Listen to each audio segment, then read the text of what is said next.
Okay, let's get started with 0.3 polynomials basic operations. Grab my pen and we will get started. Okay, 3 objectives here: add and subtract polynomials, and we'll learn what a polynomial is actually before we get into that. We're going to multiply polynomials and then we'll recognize special products. 2 conceptual objectives: let's recognize what like terms are and then we'll learn those formulas for special products. Okay, so we'll start with the summary. And if you want to get all of our formulas down, these are the formulas we're going to be learning: difference of 2 squares and then your perfect squares and perfect cubes. So I'll go into those in more detail. But if you want to pause the video and get those down so you have them, you certainly can, but I will be going through them in a little bit. All right, and then we're going to talk about polynomials. So polynomials, just so we're all clear, monomials, binomials, trinomials are 1, 2, and 3 term polynomials. But a monomial is a polynomial. Okay, it's a subcategory. A binomial is a polynomial. Just like a square is a rectangle, a trinomial is a type of polynomial. All right, let's get into the details here. So polynomials in standard form. So these are all examples of polynomials. Okay, so this is a 3-term polynomial. A monomial in one variable looks something like this. So it would be this. Or it could be 4z to the 15th if you wanted to. Okay. All right. So we have the coefficient, which is 4. Okay. And we have the degree, which is 15. The degree is the biggest power you can find. So this is degree 2, and this is a 3-term polynomial. So there's 3 terms: 1, 2, 3, and the degree, biggest power you can find. Okay. All right, so polynomial gives you the example here. The leading coefficient is the first coefficient out in front, and the degree is the largest power. Just 2 things on here that are not listed. You cannot have a negative power. So if we had 5x to the negative 3, and the negative for a variable. So you could have 1/5 x to the 3rd. Okay, so fractions are allowed, but you cannot have variables in your fractions and still call it a polynomial. So this is a no-go.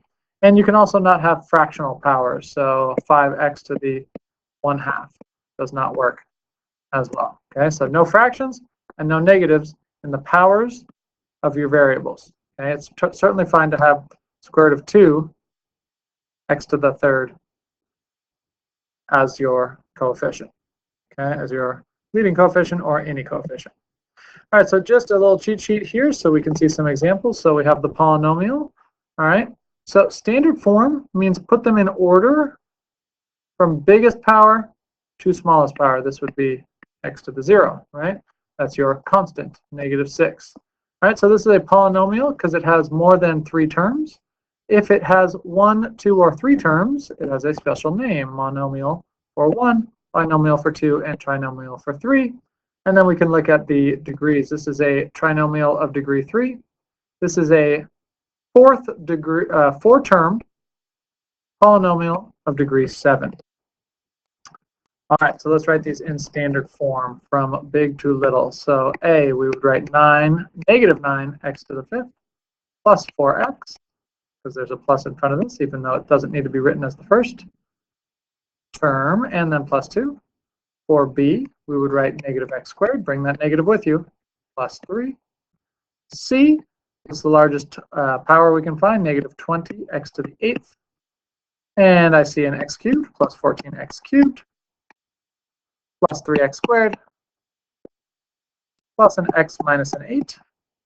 And then for D, this is actually already in standard form because the biggest power is already up front. All right, your turn. Give it a shot.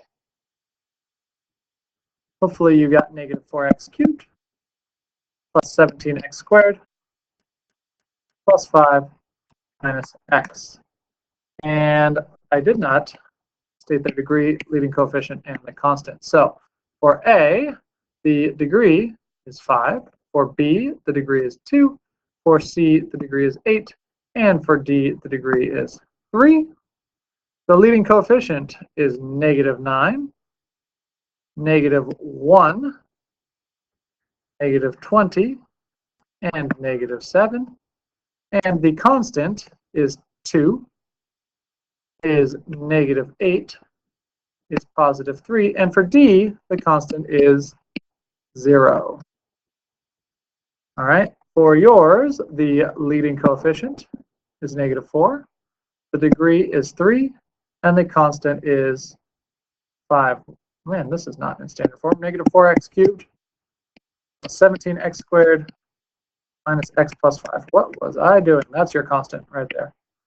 Oh boy, got that there before you send me your emails. All right, here we go. Adding and subtracting polynomials. So the key here is to add and subtract your like terms. So a like term is anytime the power is the same. So x squareds get added to x squareds, and constants get added to constants, and so on. So on this one, we would say 5x squared and add it to a -4x squared. So that's 1x squared. And if you like, you can cross them out as you go. There's only one x cubed, so we can say 3x cubed plus x squared. And there's only one x to the first minus 2x. And then we have 3 plus 7, we get plus 10. All right, your turn. I see -2x to the fifth. And I see plus 6x cubed. And we see 2x squareds here, so 3 minus 1 is plus 2x squared. Cross both those out, we've dealt with them. Plus 5x plus 11. All right, let's subtract them. All right, so this is the biggest thing, is that the negative distributes to everything. So we're going to minus x squared. We're going to minus 5x, but we're going to actually add the 9, because what happens when you minus a negative? It turns into addition. So here we would have 3x cubed. We would have minus x squared. And then we need to combine the -2x and the -5x to get -7x. And then 1 minus a negative, 1 plus 9 would get us plus 10. Your turn. So minus a negative turns into positive x cubed. So what's that? And we have minus 7x squared, the only x squared term. And then let's look at our x's. -x minus 3 would be -4x, and then plus 5.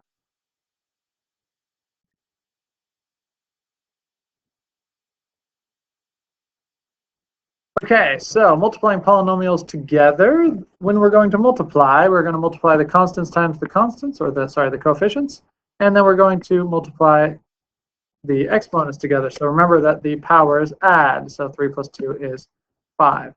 And this distributes. So in this case, the 5x squared would distribute in. We would have 5 times 3, 15. X to the 2 plus 5 is 7. Minus 5x to the fifth plus 35, x to the third, minus 20x squared. Your turn, give it a shot. I think you should have 12x to the fourth minus 6x to the third plus 3x squared. All right, multiplying two polynomials. Now here is, we're going to get into some special examples, but you can always get away with multiplying polynomials by using what I like to call the box method. So here's how it works. I'm going to write the first polynomial down, 2x squared minus 3x plus 1. And then I'm going to take the second polynomial and write it going down. Don't forget your negatives. And turn this into a little grid.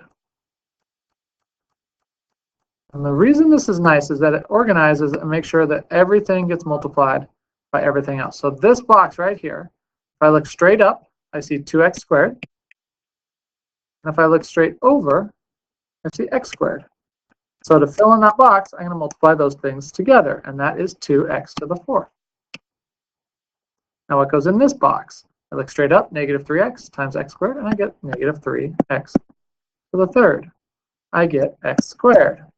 I get negative 10x cubed, 15x squared, negative 5x, 14x squared, negative 21x, and 7.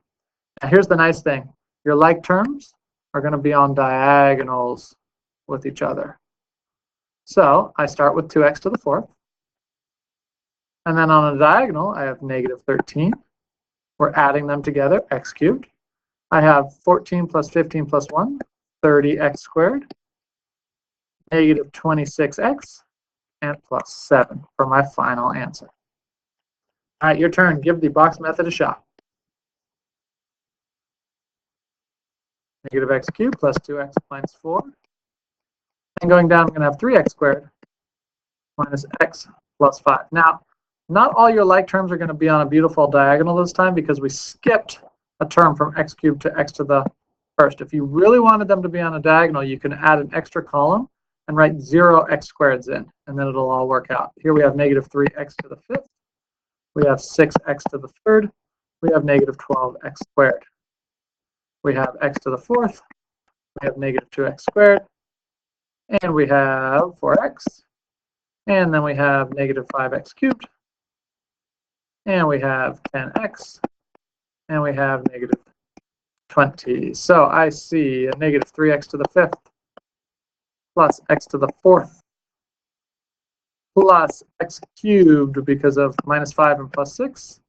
And then I see negative 14 x squareds and 14 x's and minus 20. Okay, so let's get into our special product. So the first thing is the FOIL method. You've probably seen this before, standing for first, outside,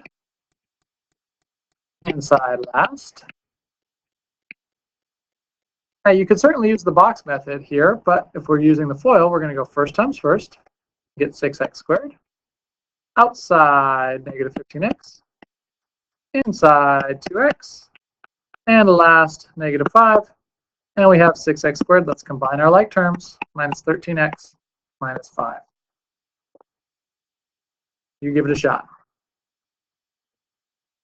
First, 10x squared, outside minus 4x, inside minus 15x, last plus 6. So 10x squared minus 19x plus 6. Okay, so here's these special products we talked about in the summary at the very beginning. If you have a plus b times a minus b, so the numbers, the terms are exactly the same, but only a minus and a plus. If we were to FOIL this, we would have first, outside, inside, last, it's going to be a minus b squared, and look at what your outside and your insides do. They cancel out. So special formula here is a squared minus b squared. So for this first example, A, we would have x squared minus 25. For the square of binomial sums, it's going to always be square the first, square the last, and then double multiplying the middles together, the ABs. Okay?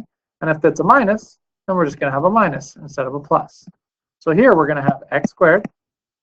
5 times x is 5x. Let's double that. Plus 10x plus 25. Now if you need to, you could FOIL and you would get this exact same answer.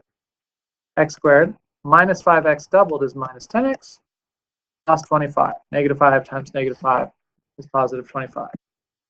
Okay. All right, so another example here. Actually, these are some similar examples. So let me just give you the examples here where we have not just x. So let's square that. 4x squared minus 2x doubled is minus 4x plus 1. 9. That's a 6y, so plus 12y, plus 4y squared, 2 times 2. And on this one, the difference here is going to be 16x squared minus 9, because the only difference here is a plus and a minus. All right, give them a shot. Should end up with 9x squared plus 6x plus 1. 1 minus 6y plus 9y squared. And then we end up with 9x squared minus 4. Okay, perfect cubes. You need to memorize this formula. It will be used throughout the entire year. Every year people try to get away with just using the box method. It's so much faster to just memorize the formula. Now, here's the nice thing. You actually only need to memorize this formula. Because if it's a minus, you can always write negative b wherever you see a b. And I'm going to give you that example. So for the first one, x plus 2 cubed. We're going to write a cubed, x cubed, plus 3, it's always 3 and then 3, square this, x squared, times 2, the second term, plus 3, x for the first, 2 squared, plus the last term, cubed, 2 cubed. And that turns into x cubed, plus 6x squared, 3 times 2, plus 4 times 3, 12x, plus 8. Now, if it's a negative, what we get to do is we would just write negative there, and negative there. Don't change your formula. And what happens? X cubed, 3 times negative 2 is minus 6x squared. Notice how in this formula there's a minus. Negative 2 squared is a positive, or plus 12x. That term would be the exact same thing, still be a plus.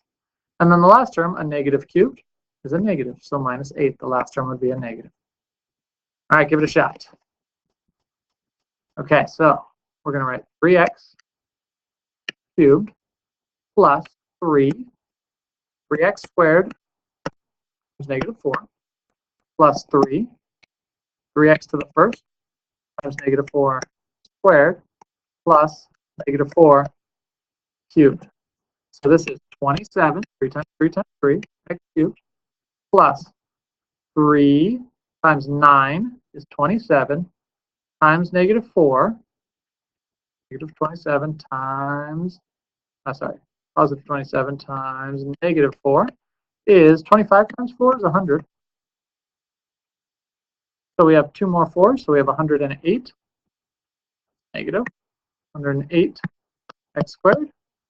And then we have 16 times 9. 16 times 9. Well, what's 16 times 10? 160. So this would be 1 less. So that's 144. That's 144x. And then 4 times 4 is 16 times 4 again is 64. So 27x cubed minus 108 squared is 144x minus 64. Okay. All right, so what happens, just another example, if it's 2 numbers here, the rules still apply. We're going to say 2x squared, and then we're going to say plus 2x 2 times 2x times negative 3y, and then plus negative 3y squared. So we have 4x squared minus 2 times 2 is 4 times 3 is 12 y, and then plus 9y squared. All right, give it a shot. 3x squared plus 2. Did I double this by 2? Yes, I did. 2, 3x times negative 2y plus negative 2y squared. We're going to have 9x squared minus, and we will have 2 times 3 is 12 again, 12xy plus 4y squared. All right, that'll do it. We'll see you in class tomorrow.